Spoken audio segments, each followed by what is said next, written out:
নামজারির পদ্ধতি জানার আগে নামজারি কী এবং তা কেন প্রয়োজন তা খানিকটা জানা দরকার। প্রথমেই আমরা দুটো ঘটনার দিকে দৃষ্টি দিব। ঘটনা 1। গনি মিয়া একজন গরিব কৃষক, স্ত্রী রেহেনা বেগম এবং 2 মেয়ে বিথি ও মিথিলাকে নিয়ে তার ছোট্ট অভাবের সংসার। বাবার নিকট থেকে উত্তরাধিকার সূত্রে পাওয়া 2 বিঘা জমিতে চাষাবাদ করে 3 সংসারের হাল ধরে রেখেছিলেন। কিন্তু বিপত্তি দেখা দিল যখন তার বড় মেয়ে বিথির বিয়ে অনুষ্ঠানে খরচের জন্য জমি বিক্রি করার সিদ্ধান্ত নিলেন। যার কাছে তিনি জমি বিক্রি করতে গেলেন, জমির কাগজপত্র দেখে বললেন, উত্তরাধিকার সূত্রে আপনি জায়গার মালিক, কিন্তু খতিয়ানে তো আপনার নাম নেই, আছে আপনার মৃত বাবার নাম। নামজারির মাধ্যমে আপনার নাম খতিয়ানে অন্তর্ভুক্ত না করলে জমি রেজিস্ট্রেশন করা যাবে না। গনি মিয়া বুঝতে পারছিলেন না তার এখন কি করতে হবে। ঘটনা 2। জনাব রুবেল মাহমুদ একজন খুচরা কাপড় বিক্রেতা। অনেক মানুষের মধ্যে তারও স্বপ্ন ছিল ঢাকা শহরে একখণ্ড জমির নিষ্কণ্ঠ মালিক হওয়া। গত 2 বছর ধরে সৃষ্টিকর্তার কৃপায় তার ব্যবসা ভালোই চলছে, কিন্তু তিনি রেকর্ডিং মালিক জনাব তৌহিদুর রহমানের নিকট হতে একখণ্ড জমি কিনেছেন। তারপর ব্যবসার কাজে এত ব্যস্ত হয়ে পড়লেন যে নামজারি করার জন্য সময় বের করতে পারেননি। এই সুযোগে পূর্বের মালিক তৌহিদুর রহমান প্রতারণামূলকভাবে জমিটি আরেকবার বিক্রির উদ্যোগ নিচ্ছে। যেহেতু সরকারি রেকর্ড এখনও পূর্বের মালিকের নামেই রয়ে গেছে, রুবেল মাহমুদ এখন সরকারি রেকর্ডে নিজের নাম লেখাতে চাচ্ছেন, কিন্তু তিনি জানেন না তাই কীভাবে সম্পাদন করতে হবে। এখন আসা যাক নামজারি বলতে আমরা কি বুঝি। নামজারি কোনো ব্যক্তি বা প্রতিষ্ঠান কোনো বৈধ পন্থায় ভূমি জমির মালিকানা অর্জন করলে সরকারি রেকর্ড সংশোধন করে তার নামে রেকর্ড আপডেটেড হালনাগাদ করাকেই নামজারি বলা হয়। কোনো ব্যক্তির নামজারি সম্পন্ন হলে তাকে একটি খতিয়ান দেওয়া হয়, সেখানে তার অর্জিত জমির একখানি সংক্ষিপ্ত হিসাব বিবরণী উল্লেখ থাকে।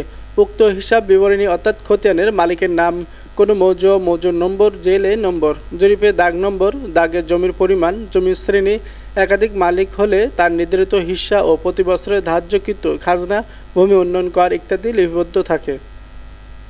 দীর্ঘ সময়ের ব্যবধানে জরিপের মাধ্যমে রেকর্ড সংশোধন প্রক্রিয়া পরিচালিত হয় বলে 2 জরিপের মধ্যবর্তী সময় উত্তরাধিকার কিংবা দলিলের মাধ্যমে জমি হস্তান্তরের ফলে ভূমি মালিকানার পরিবর্তন বা খতিয়ান হালনাগাদ করার জন্য রাষ্ট্রীয় অধিগ্রহণ ও প্রজাস্বত্ব আইন 1950-এর 143 ধারায় কালেক্টরকে ক্ষমতা প্রদান করা হয়েছে। ভূমি ব্যবস্থাপনা ম্যানুয়াল 1990-এর 20 অনুচ্ছেদ বলে কালেক্টর এর ক্ষমতা মাঠ পর্যায়ে বর্তমান সহকারী কমিশনার ভূমি প্রয়োগ করে থাকেন, যা পূর্বে উপজেলা রাজস্ব অফিসার বা সার্কেল অফিসার রাজস্ব পালন করতেন। সুতরাং অন্তর্বর্তীকালীন রেকর্ড পরিবর্তন, সংশোধন ও হালকরণের প্রক্রিয়াকে নামজারি বা জমা খারিজ নামে আখ্যায়িত করা হয়। নামজারির সময় বর্তমান নিয়ম অনুযায়ী মহানগর 60 কর্মদিবস এবং অন্যান্য ক্ষেত্রে 45 কর্মদিবসের মধ্যে নামজারির প্রক্রিয়া সম্পন্ন করার কথা বলা হয়েছে।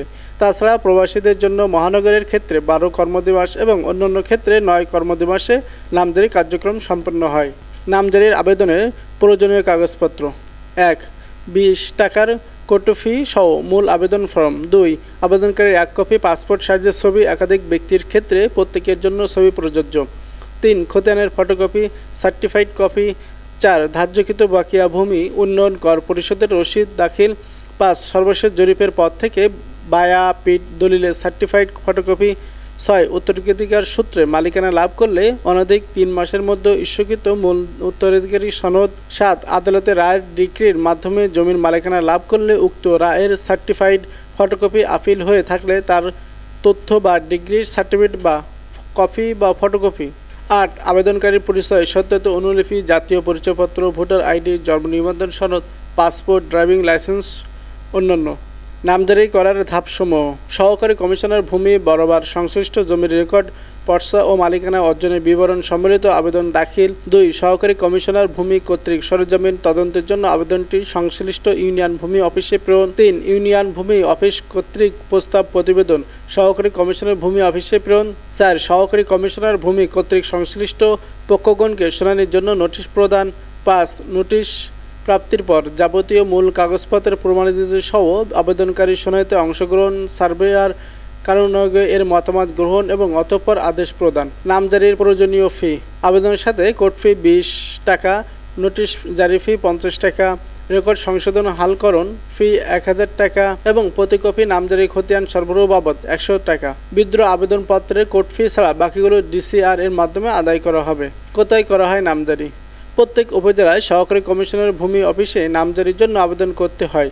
সহকারী কমিশনার ভূমি অফিসে নামজারি সহকারী পদের একজন দায়িত্ব থাকেন, নাজির পদের একজন নামজারির জন্য ফি জমা নেন।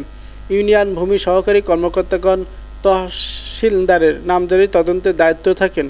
অনেকে বিভ্রান্ত হয়ে তহসিলদারের অফিসে নামজারি আবেদন করে থাকেন, এটা ঠিক নয়। নামজারির ধরন: 1. হস্তান্তর দলিল, এলটি, নোটিশ, মূল নামজারি। 2. সার্টিফিকেট, মূলে নামজারি। 3. অধিগ্রহণের মোকদ্দমার ভিত্তিতে নামজারি। 4. আদালতের ডিক্রি, মূলে নামজারি। 5. উত্তরাধিকার সূত্রে প্রাপ্ত সম্পত্তি নামজারি। 6. আবেদনের ভিত্তিতে নামজারি। কখন এবং কেন নামজারি করতে হয়? 1. মূল ভূমি মালিকের মৃত্যু, উত্তরাধিকারের নামে খতিয়ান সৃষ্টির জন্য। 2. রেজিস্ট্রি দলিলসমূহ জমি হস্তান্তরের কারণে ক্রেতা বা গ্রহীতার নামে খতিয়ান সৃষ্টির জন্য। 3. ভূমি উন্নয়ন করের বকেয়া বাবদ নিলাম খরিদারের জন্য। 4. সত্য মামলার রায় ডিক্রির কারণে। 5. জমি অধিগ্রহণের কারণে। 6. খাস খতিয়ানভুক্তকরণের ফলে। 7. সরকার কর্তৃক ক্রয়কৃত বা অন্য কোনো খাস জমি বন্দোবস্তের কারণে। 8. পরিত্যক্ত বা নদী সিকিস্তির কারণে, ভূমি উন্নয়ন কর মওকুফের কারণে। 9. নদী পর্যস্তিজনিত কারণে রেকর্ড সংশোধনের জন্য।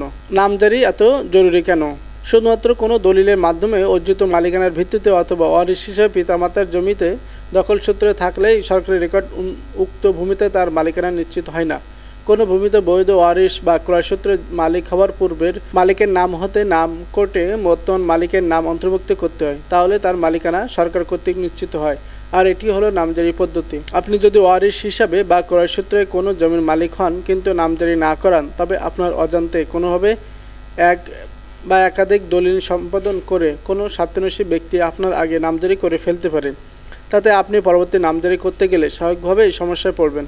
বাস্তব ক্ষেত্রে জটিলতা আরও বাড়তে দেখা গেছে যখন উক্ত স্বার্থান্বেষী ব্যক্তি অপর এক বা একাধিক ব্যক্তির নিকট ওই জমি ইতিমধ্যে বিক্রয় করে ফেলেছে। এসব ক্ষেত্রে নানা রকম মামলা মোকদ্দমার সৃষ্টি হয়ে থাকে দীর্ঘদিন যাবৎ, অর্থাৎ সময়ও মানুষের সম্পর্কে অনবরত ঘটায়। 3. সাধারণভাবে আমরা অনেকেই মনে করি দলিল সম্পাদন হলেই কাজ শেষ। নামজারির দরকার কি? এটি অত্যন্ত ভুল ধারণা। দলিল সম্পাদনের মাধ্যমে শুধুমাত্র মালিকানা হস্তান্তর হয়, সরকারি খাতায় মালিক হিসাবে স্বীকৃতি পাওয়া যায় না। 4. রেজিস্ট্রেশন দপ্তরটি আইন মন্ত্রণালয়ের অধীনে একটি অফিস। সকল প্রকার দলিল সম্পাদন রেজিস্ট্রির উক্ত দপ্তরের কাজ। দলিল রেজিস্ট্রেশনের ক্ষেত্রে এখনও পর্যন্ত যিনি বিক্রেতা তিনি আদৌ উক্ত জমির মালিক হিসাবে সরকারি রেকর্ড অন্তর্ভুক্ত আছেন কিনা তার কোনো রেকর্ড জেলা রেজিস্ট্রি বা সাব রেজিস্ট্রি দপ্তরে নেই।